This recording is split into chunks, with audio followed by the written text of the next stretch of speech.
வணக்கம். செய்திகள் வாசிப்பது எம்பிரியா. நடைபாதை கொடி பாதையா? தூத்துக்குடியில் புதிய அப்டேட். தமிழக துணை முதலமைச்சர் உதயநிதி ஸ்டாலின் அவர்கள் பல்வேறு நிகழ்ச்சிகளில் கலந்து கொள்வதற்காக தூத்துக்குடி மாவட்டத்திற்கு வருகை தந்துள்ளார். அவரை வரவேற்கும் வகையில் சத்யா ரெஸ்டாரண்ட் தொடங்கி நகரின் முக்கிய சாலைகளில் இருபுறங்களிலும் திமுக கொடிகள் கட்டப்பட்டு நகரம் முழுவதும் வரவேற்பு அலங்காரம் செய்யப்பட்டுள்ளது. இதுவரை எல்லாம் சரிதான். ஆனால் இதில் நடந்துள்ள ஒரு ஸ்பெஷல் வேலைதான் தற்போது பேசு பொருளாக மாறியுள்ளது.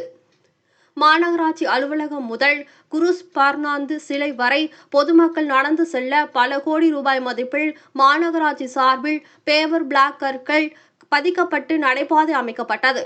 பொதுமக்கள் பாதுகாப்பாக நடந்து செல்லவே இந்த நடைபாதை அமைக்கப்பட்டது.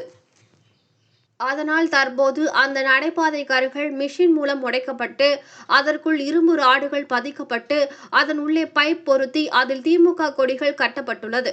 இதற்கிடையில் முன்னதாக தூத்துக்குடி மாநகராட்சி ஆணையராக இருந்த சாரு ஸ்ரீ காலத்தில் அண்ணா நகர் பகுதியில் நடைபாதைகள் உடைத்து பந்தல் உரிமையாளருக்கு வழக்கு பதிவு செய்யப்பட்டு அபராதமும் விதிக்கப்பட்டது.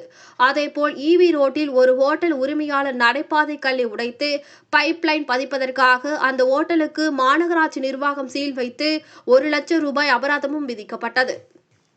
ஆனால் தற்போது சுமார் சில கிலோமீட்டர் தூரத்திற்கு நடைபாதை கற்கள் சேதப்படுத்தப்பட்டதாக கூறப்படும் நிலையில் இதற்கு யார் மீது நடவடிக்கை எடுக்கப்படும், யார் மீது புகார் அளிக்கப்படும், அதற்கான இழப்பீடு தொகை யாரிடமிருந்து வசூலிக்கப்படும் என்ற கேள்விகள் எழுந்துள்ளன.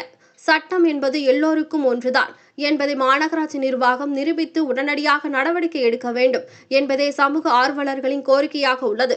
இதற்கிடையில் தூத்துக்குடி மக்களிடையே ஒரு காமெடி கேள்வி மட்டும் பரவலாக கேட்கப்படுகிறது.